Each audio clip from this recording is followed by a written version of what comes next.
Hey everyone, welcome to a special preseason opener bonus episode of Locked On Lakers. Brian Kamenetsky, Andy Kamenetsky. Lakers lose.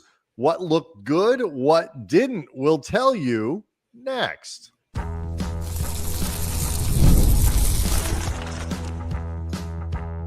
You are Locked On Lakers, your daily Los Angeles Lakers podcast, part of the Locked On Podcast Network, your team every day.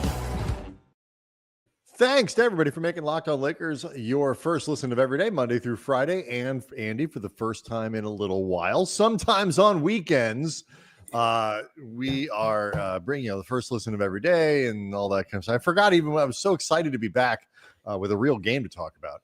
Locked On Lakers on YouTube is where you can go hang out with over 36,000 subscribers that are all hoping things get better over the course of the preseason and into the regular season after the Lakers lose 103-81 in Palm Springs, right? That's where that arena is. Yep. Outside Palm Springs, Acrisure Arena. The Lakers notably playing with this game, Andy, I think was definitely notable for who wasn't playing.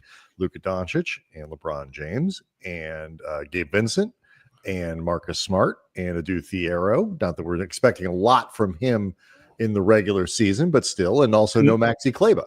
Right. So definitely short some guys who are both rock stars and also potential rotation players in this one. Four that are, as JJ Redick recently said, rotation locks. He didn't specifically name LeBron, but I'm going to go out on a limb there. Yes. Well, at the very least, in pencil. So that said, Andy, the shooting was awful. It was kind of an ugly game. It was a little disjointed. Again, Lakers losing to Phoenix 103-81. What were some of your takeaways from this one? I mean, it was disorganized and sloppy on both sides of the ball, as I would have expected, given training camp just opened and they've been without some key guys during training camp for basically the entire time. They've had no LeBron or Marcus Smart. Gabe Vincent, if he has been a full participant for like a practice or two, but certainly not many of them. And in a game like tonight, where you're missing in particular Luka and LeBron to help orchestrate the and offense. then Vincent as another secondary ball handler. Right, exactly. They were definitely short ball handlers. You could tell. And short in general organization. You were down four guys who can help as primary or secondary ball handlers or wheel greasers, and guys who frankly just have the experience to help get you through some of the rough patches of a preseason. So in that sense, it played out a lot like I expected. I mean, we talked about this heading into them. We'll get into a few individual performances, but one of the big things that I had been looking for heading into this game was, does Jared Vanderbilt look as good in terms of movement and physicality and the pre-injury form that JJ Redick and a lot of his teammates had been talking about throughout training camp? Has actually been one of the more prevalent talking points. And I got to say, on that front, I was very pleased with what I saw. I thought Vando looked a lot like, the stats will not jump out at you. And, the corner three is definitely still a work in progress. Yeah, he didn't have a field goal. I mean, right. And that'll be part of a theme. But I think, I agree with you. He looked good, lively and mobile, and was often disruptive defensively. Like there was one possession that he guarded two different ball handlers before eventually creating a turnover. And stuff like that will matter over the course of a season. I think it was a game where individual performances were certainly better than the team performance overall. Yeah. I mean, in terms of good team performance or good over individual performances, Austin Reaves, who was sort of the big headliner playing in this game, 20 points, hit all 7 of his free throws, 3 rebounds, 2 assists in 20 minutes. That's certainly a very efficient night. I thought Jake LaRavia played well, both statistically and then kind of eye test, 7 points, 5 rebounds in 19 minutes. And then from there, it's like, you look at Jared Vanderbilt, was very disruptive defensively. The offensive line was sort of ugly. And I think you pick that out in a lot of ways for virtually everybody else who played. Rui Hachimura I actually was, pleased with how well he was moving and how disruptive he was defensively. Got his hands on a couple balls for deflections and was involved, away from the ball. Seemed to be pretty engaged. He had 11 points, second among starters, but was 3 of 12 from the floor. So, DeAndre Ayton was silent offensively, and that's something that we can get into. But in 18 minutes, he had 8 rebounds. The Lakers are going to be needing a lot of boards, from him. He had 2 blocks, and then, you just get down to it. The Lakers as a team shot 31%, and from 3-point range, they shot 17%. Dalton Knecht and Bronny James were a combined 3 of 22. It is hard to win when you miss that many shots. And just, I thought Bronny actually did some good point guard things in his minutes, but man alive, he just, he couldn't shoot to save his life, and Knecht wasn't much better. It was that kind of night, I think, from an offensive standpoint for the Lakers. They just couldn't hit a shot. They couldn't hit a shot, and it's also the quality of a lot of their shots were not great. Again, as you would expect with so many, forget just the idea of Luka and LeBron are 2 of the best orchestrators in the game, much less the 2 best ones on this team. Right. When you're down those 2 and Smart and Vincent, like you're low on guys who can help create quality looks, or even just, depending on what you think of Smart and Vincent as playmakers, just better looks and better organization, like better flow than what was typically happening in this game. So again, it's not surprising in any sense, and they had some moments as a team. There was a period where they went on a 12-0 run. A lot of it. Start of the second quarter were the best minutes. The Lakers played their starters at the top of the first quarter, top of the second quarter, and then to start the half. And that 12-0 run was a lot of Austin Reaves offense with some pretty good team defense, creating either turnovers or stops or things like that. And like in those maybe, 6 minutes of the game, you saw like the skeleton of what it could look like with all hands on deck. And you're like, okay, this is interesting. But like, for example, DeAndre Ayton, the lob threat that we hope he's going to be, and like the pick and roll partner and force that Laker fans are hoping for and the Lakers front office wanted when they signed him, you're not going to see that version of him without at least one of Luka or LeBron out there. Like, well, I mean, it's just not on a consistent level. You're certainly not the fully realized version. Yeah. I mean, I think you could hope, there were a couple plays where, Bronny, hit Ayton with a nice little pocket pass in the first quarter, and Ayton didn't finish it. Like there were, the Lakers, I thought, I mean, I know Ayton didn't get a lot of shots up, but I felt like the Lakers were hyper aware, especially early in the game, that they had a post presence type center, which they haven't had since AD was gone.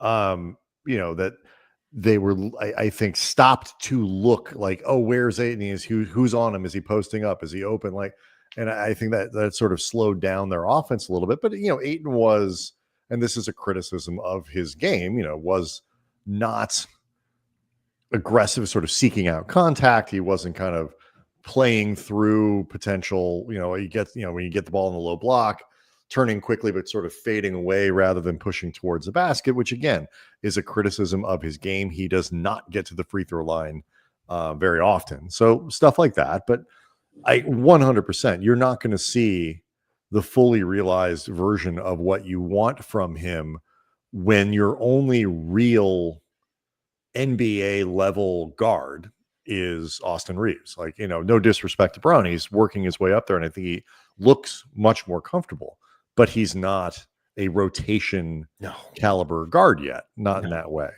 No. So again, the sloppiness was there on both sides of the ball. I imagine they missed, defensively, the communication, if nothing else, that you get from LeBron. Yeah, Redick said the communication was poor. Like they did certain things well in terms of their things that they've been emphasizing over the course of the week, communication being one of them. Communication was not high on his list of things they did well.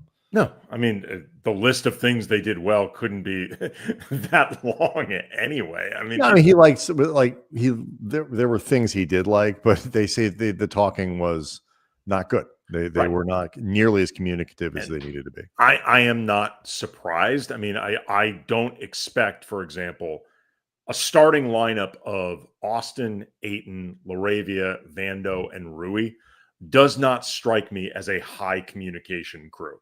Just if I'm being totally honest about this, it doesn't.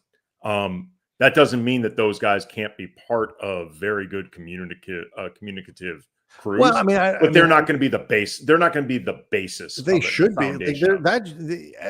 Being able to communicate on the floor, call out, coverages and all that kind of stuff is something that every player ought to be able to do. It's not a question of on-floor leadership. But like, if you're on the floor in the NBA, you should be able to communicate. Like, I'm not giving them a pass for not doing it.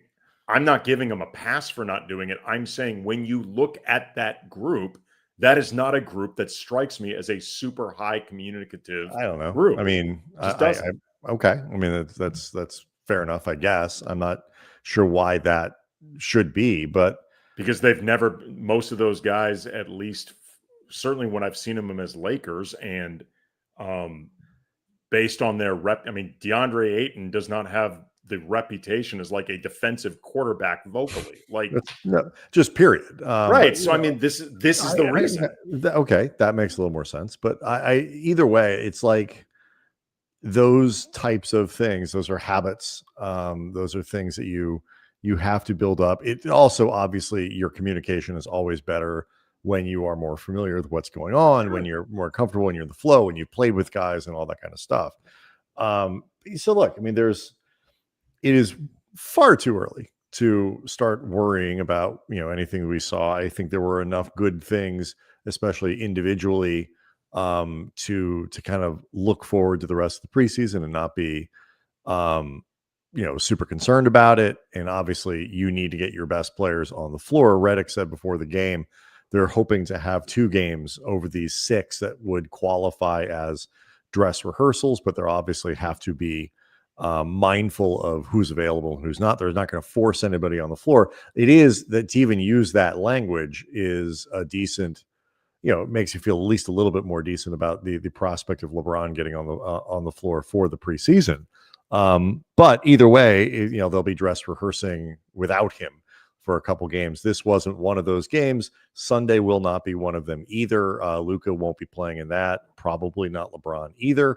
He hasn't really practiced. He won't play until he practices. I feel they get a week. They get a week. Well, he's not going to play. Yeah, they get a full week before the next preseason game. If LeBron practices over the course of that week, then maybe you can expect him to play. But he won't be on the floor on Sunday. So by the way, just as a quick side note, I hope that they get at least a little bit of an opportunity in this preseason to get those guys on the court together. Like, I understand the thought process, for example, of not playing Luka this weekend, given how much he played with Slovenia, Eurobasket. Like, all of that in a vacuum makes sense.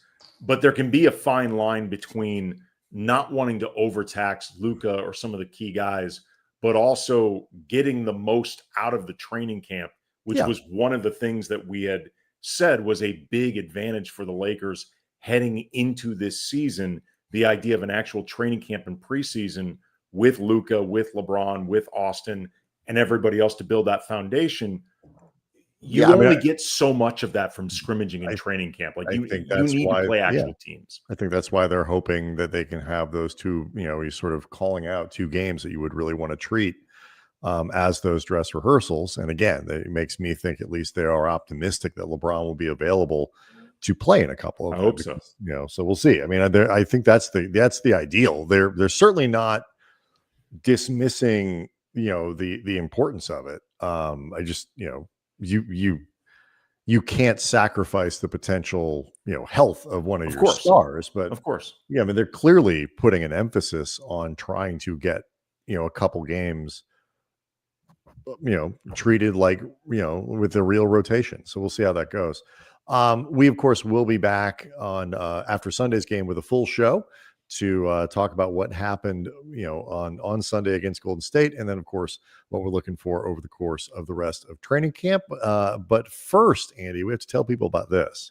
Well, that Locked On Lakers is brought to you by Monarch Money. Most people cannot name all their financial accounts or even what they're worth, whether 401ks, properties, investments. And if you don't have that full picture, you can end up leaving money on the table. And that's why there is Monarch Money, an all-in-one personal finance tool that brings your entire financial life together in one clean, easy-to-use interface on your laptop or phone. It's built for people with busy lives. If you've put off organizing finances, Monarch is perfect for you. It does the heavy lifting. You can link all of your accounts in minutes, see clear data visuals without ever touching a spreadsheet. You get smart characterization of your spending and you feel in control of your money.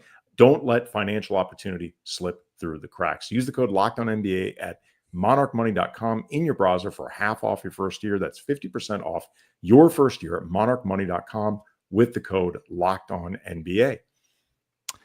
Locked On Lakers is also brought to you by FanDuel. NFL season, it's here. We are weeks deep into it. The Rams, oh my God, what they tried to do on Thursday was super embarrassing. FanDuel has an offer that you don't want to miss. Right now, new customers can bet just $5 and get $300 in bonus bets if you win. That's right. Pick a bet, put down $5, and if it hits, you'll unlock $300 in bonus bets to use across the app. I recommend picking the Rams, get a kick blocked in the course of a game. That seems like, Andy, a true sure thing. FanDuel, one of the, I wouldn't even use your $5 one on that one and get a better payout. I don't know. That just seems like if you're trying to just pick something you know is going to happen, the Rams get a kick blocked. It just seems to be how the season's going. It makes FanDuel, though, can make watching football even more exciting. You get a little something, a little something riding on the action. Whether you're a casual fan or love diving into the stats, FanDuel makes a game day experience that much better. So what do you miss? What are you waiting for, I should say? Visit FanDuel.com to download the FanDuel app today and get started. Locked On Lakers on YouTube, where you can go hang out with over 36,000 subscribers. And we will be back on Monday. See everyone then.